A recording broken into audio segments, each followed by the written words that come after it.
It's the final week of the regular season for the Blue, and the team is off to a rough start. A 121-115 overtime loss to Long Island.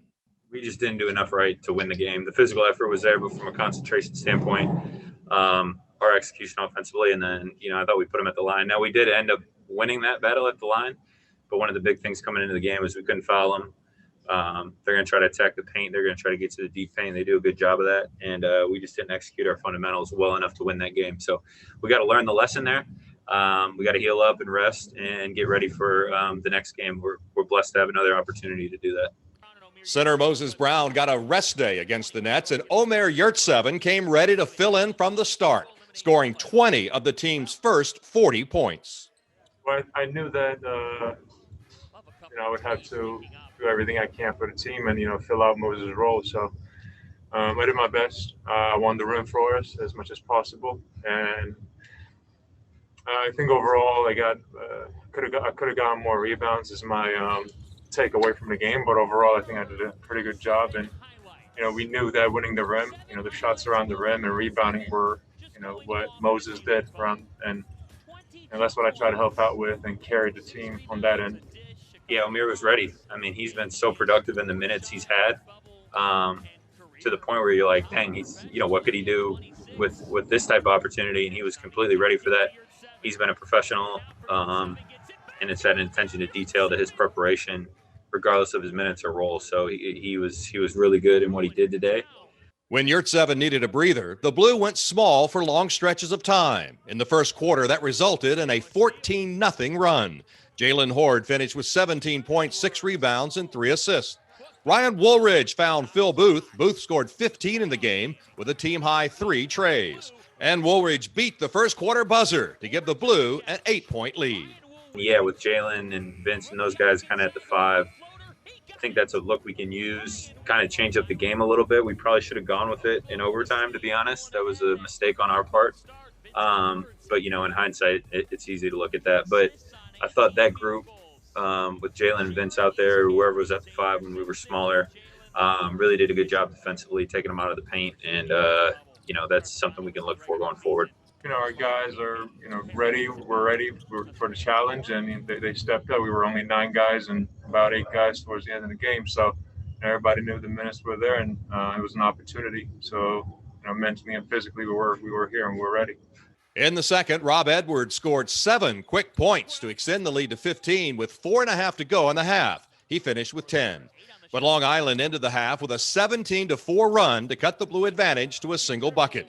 The third quarter featured 4 ties and 3 lead changes. Xavier Simpson off the steal for the bucket. Yurtseven followed his own miss, but things were all tied up at 85 heading to the fourth.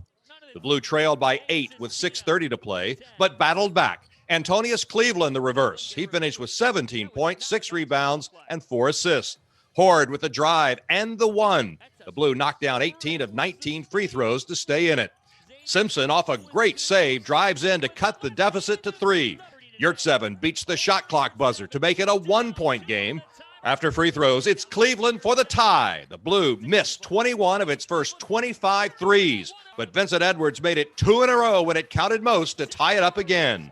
Then, with 1 minute to play, Cleveland found Yurtseven to give OKC a 113-111 lead with a minute to play. After Long Island tied it with a bucket, the Blue got a good look for the win, but couldn't connect before getting outscored 8-2 in overtime. OKC will close out the week against the league's top 3 teams. Stick to our principles. That's what we have done all this time period over here in Orlando, and that's what we have to stick to. Our execution on defense that leads to our transition in offense, and our overall load, shell, and executing on the offensive end as well.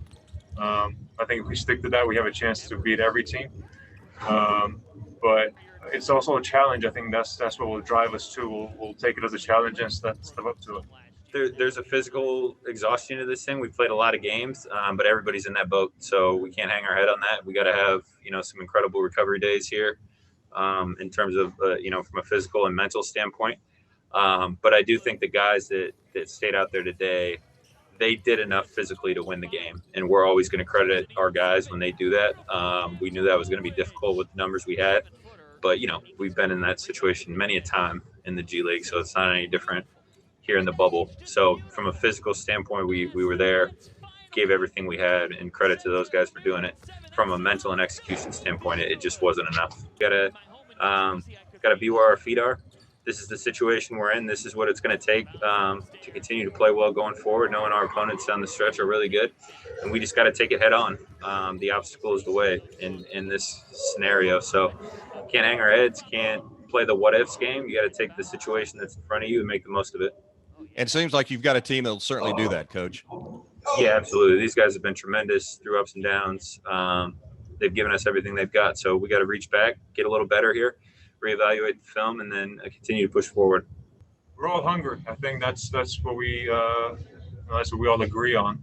Everybody wants to get better. Everybody wants to help us win. Everybody's competitive, and that's what drives us. Everybody's aggressive whenever we're out there, and that's what we need. That's what you want whenever you're out there and playing against other guys.